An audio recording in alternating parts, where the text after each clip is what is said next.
Hey guys, we are back with part 2 of the walkaround video of the Defender. Let's have a look.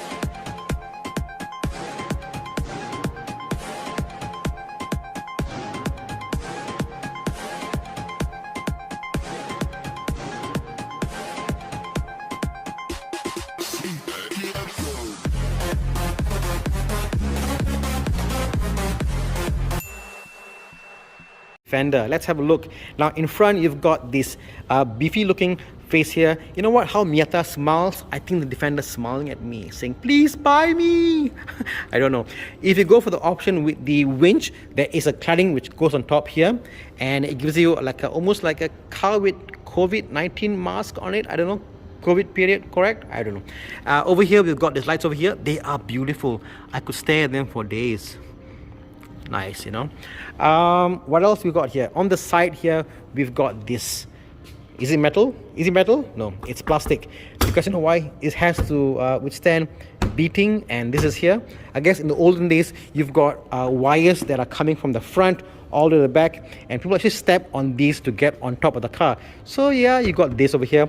On the side we've got a snorkel. Yes, this is a snorkel. If you can see here, it goes from here all the way to the top there. The snorkel. On the side, on the side mirror, it looks like metal, but it's not. You know what, I don't mind. And obviously you got cladding on the bottom. You got nice big tires over here, 20-inch. And this reminds me of like the R8 blades, you know. Think about it, it's like a blade on the R8. Very nice. The back design, look at that. 1 second. The back design almost feels chopped off, and I think it's a welcome change. All the car manufacturers try to make it sleek and elegant. Defender says screw you guys, let's make it rugged and chopped off, and it looks very, very modern, and yet has a homage to what the Defender were in the past. In the back you got these beautiful lights. Again, they look like infinity lights. They go on forever. You know what, it goes on forever and ever and ever. Big fan, big fan. Again, metal diamond plate inspired cladding, but it's not, it's all plastic. In the back over here, let me show you, there's a button there, and you press this, it opens up, and look at this. When I close this, 1 second, vacuum door, guys. Yes, vacuum doors. How cool is that? Going on the back, you got some more cladding there. Well, there's a bit of plastic going on everywhere, but you know what, in the modern day age, plastic, you know what, it bumps and comes back out, it lasts. Why not? The side here, you got this little box there. You put a key hole in, and you can put stuff in and get there. That's a nice option. But know what's a better option? Let me go to the other car over here. So another one over here. This color is beautiful, and so is this. They're both beautiful colors. And on the side here, you've got the roof rack on top, but you also have got this. This is a ladder. So this is the ladder, and once you open this up, you know what, it drops down, and you might think, Tana, it's strong enough. You know what, it's plenty strong enough for me to go up. And the idea is, you've got a staircase there, or ladder, sorry, not staircase. You can go up and get to this roof rack, and this roof rack, my dear friends, is beautiful. Because why? It's a 300 kg capacity roof rack. To give you an idea, most trucks like my SUV, the Everest, can hold about 100 kg, and with a roof rack that weighs 30 kg, you know, about 50, 60 kg load capacity. These are lightweight aluminium roof racks, which holds 300 kg. Beautiful, guys. So let me get down there again, and let's continue on the tour of the outside of the Defender. I feel like a kid already. Ooh. Okay. So what's underneath the powertrain on this car? This is the P400 MHEV. It comes with a 3-liter inline-six engine, which gives you again 400 horsepower. But what's interesting is that this is actually a hybrid, a mild hybrid. A 48-volt system is there to assist the powertrain. And you know what? I may own a hybrid Defender one day.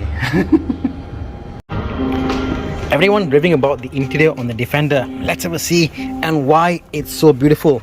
Well, first and foremost, you got this beautiful big ass display there, both in the cluster as well as the center MMI, if you call it.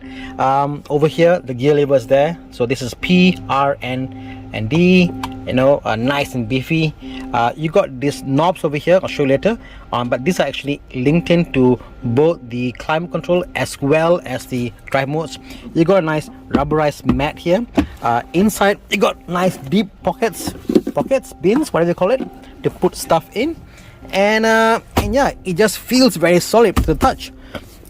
Down there you got a tray, nice and big tray with rubber mats, and again all around you see those rivets there. Those rivets, you know what, they're trying to tell you that this car is a rugged looking car. On the top here you got your sunglass holders, you've got your open and close of your shades, as well as your sunroof or moonroof or panoramic, whatever you call it. You've got the display here, which obviously one press it gives you a camera, and off this actually gives you the mirror look. And in the back you got plenty amount of space. Let's go in the back to see what is there. In the back, getting in, you've got this little thing over here. Well, what this does is, especially this is a bracket for you to put I believe your infotainment system, like a console. You've got your USB plug points there, you've got your document holder down there, and look at that. Ooh, pretty. Small, but you know what, functional. And you've got again USB-C 2, you've got 12-volt socket here, 12-volt socket there, you've got your controls here, we'll get to that later when you're driving the car, and your aircon vents. Aircon vents are here, none on the side, but you know what, you got that view to look at. And in the back, if you see there, that's a homage to what Land Rover used to be. You got some, I would say, stargazing mirrors to look up from, and in the back you got this little small seats in the back, if anyone sits there. So this is a 5+2, and yeah, that's the option that we have in Malaysia, the P400 MHEV.